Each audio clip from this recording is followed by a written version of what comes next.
Hello and welcome to a new video on the channel. This video will follow on from a recent series where I ranked my favourite roller coasters that I'd ridden by the manufacturer. However, these manufacturers were only ones that I'd ridden a decent amount of coasters from, which sort of left wooden roller coasters in the dark because I've only ridden a maximum of 4 roller coasters from one wooden coaster manufacturer. So I've decided to compile all wooden roller coasters that I've ridden into one category, and I will list my top 10 wooden roller coasters in this video. So this would be the part where I talk about its history, but wooden roller coasters aren't a manufacturer. This wooden roller coaster was manufactured by Wooden Rollercoasters. See, it doesn't make sense. We're going to skip the history part out and go straight into this top 10 list. Number 10 is Blue Fire at no, it's not. Number 10 is Blue Flyer at Blackpool Pleasure Beach, and to be honest, this is a very short wooden roller coaster. It's also very small and it doesn't pack much of a thrill at all, but I do like it more than the average kiddie coaster.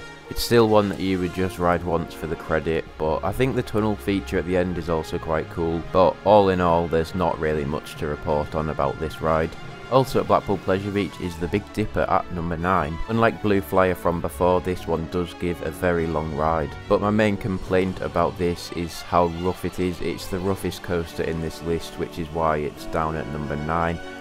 But some of the hills can give you a bit of airtime. It depends where you're sitting. Obviously towards the back it is going to be better, but it's also going to be rougher, so you know, risk versus reward. I think the turnaround section is definitely the roughest part. Some of the straight bits can be rough as well, but they're usually not as bad. But I think Blackpool Pleasure Beach do a really good job of maintaining the wooden roller coasters. You've got to remember that Big Dipper opened in 1923, making it almost 100 years old, and it's still running pretty well today, so hats off to Blackpool Pleasure Beach for that.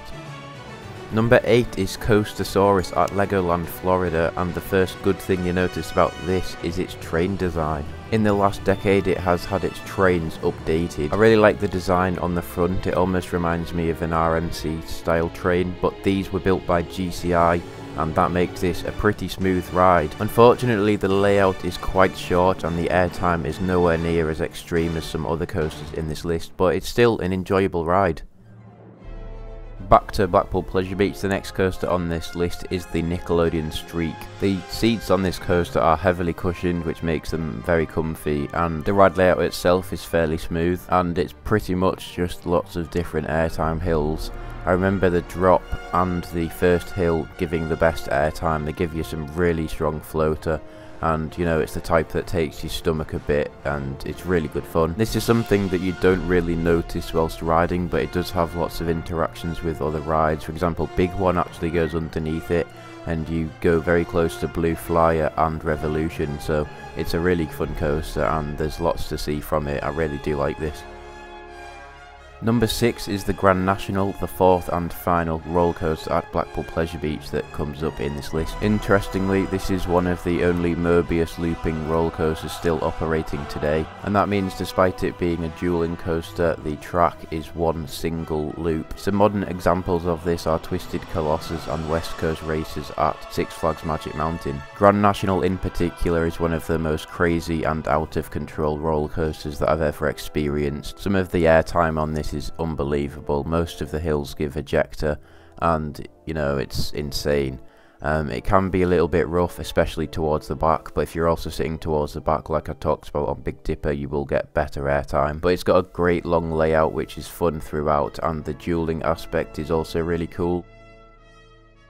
So now getting into the top 5, it is Tonnerre de Zeus at Parc Asterix. My favourite part about this whole ride is the first drop. On the back rows it can give you some amazing airtime. You go straight into that tunnel as well, which is very loud. Tonnerre in its name is French for thunder, and you can certainly hear the thunderous boom as it goes rushing through that first tunnel. This ride has a very long layout which is packed with lots of good airtime moments, but unfortunately it was quite rough when I rode it. But it is in the process of being retracked. Not the whole ride has been retracked yet, but some sections have, and that will make it a lot smoother. And I think in the coming years I'll be going back to Parc Asterix, especially when this Intermin is open. They're going to get an amazing Intermin fairly soon in the future, so I'll be coming back to ride that, and hopefully this ride will be even more enjoyable then.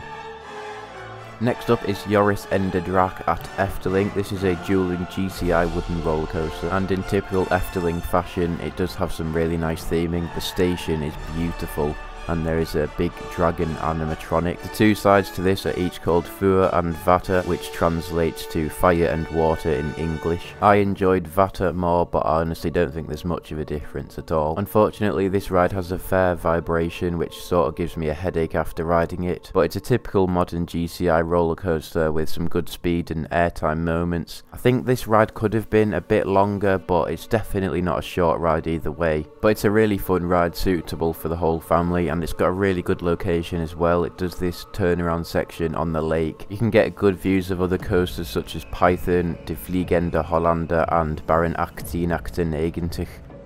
Number 3 is Woden Timber Coaster at Europa Park, and before I talk about this one, I did ride it 5 years ago. If all goes to plan, I will ride it again this summer, and just bear in mind that my opinion may change. The theming in the queue for this ride is amazing, but there's not that much theming on the ride itself, but I think it's quite difficult to theme wooden coasters with the support structure taking up a lot of space. The drop on this ride is probably one of my favourites on a wooden roller coaster, and then the rest of the layout is very close to the ground, so it does have some very good pacing.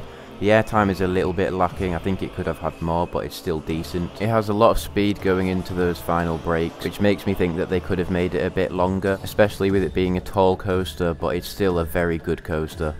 Number 2 is Wickman at Alton Towers. This ride has some great theming with a really good pre-show, and the station as well is really nice. Also, you can't forget the huge Wickerman himself, the big wooden structure which the ride goes through 3 times. This does feature pyrotechnics, but unfortunately these do work inconsistently. Something on this that isn't spoken about enough is the drop. It does sort of have 2 drops because the second drop is bigger than the first, but that can give some good airtime both hills, and that's really fun. The rest of the ride does have some decent airtime, which I've heard becomes great at night. The ride is very smooth, almost too smooth for a wooden coaster, but it's not a bad thing. In terms of length, I think the whole layout fulfills what you want, so I don't think it's too short at all. But it's a really good coaster and one of the best in the UK. However, my favourite wooden roller coaster is Troy at Toverland. This is a large scale GCI and it does have some very good stats in terms of speed, length and height. The ride has some very good pacing, and when you're close to the ground you can certainly feel that speed,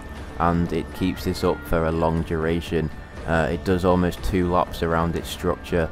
It includes a station fly-through, which is really good fun, and it's got a cool little drop off the station fly-through afterwards, but the ride's just full of some good airtime, good laterals, and it's really good. It's a little bit rough, but I don't think that's a problem because it gives it that feeling of an authentic wooden coaster. In terms of theming, it's not bad, but it's not that amazing. It does have a big Trojan horse around the front, but that's more of the area than the actual ride in particular. But Troy is one of my favourite coasters, and it's the only one in this list that gets near my overall top 10. So those were my favourite wooden roller coasters, and I hope you've all enjoyed watching. But in terms of list videos like this one, I've not really got any more ideas. So if you do have any ideas, please leave suggestions in the comments for what list videos you would like me to make. I think I'll be alright. I think I'll be able to think of something, but it would be helpful if you could leave suggestions. But that is all from me, and thank you for watching, and I'll see you in the next video. Goodbye.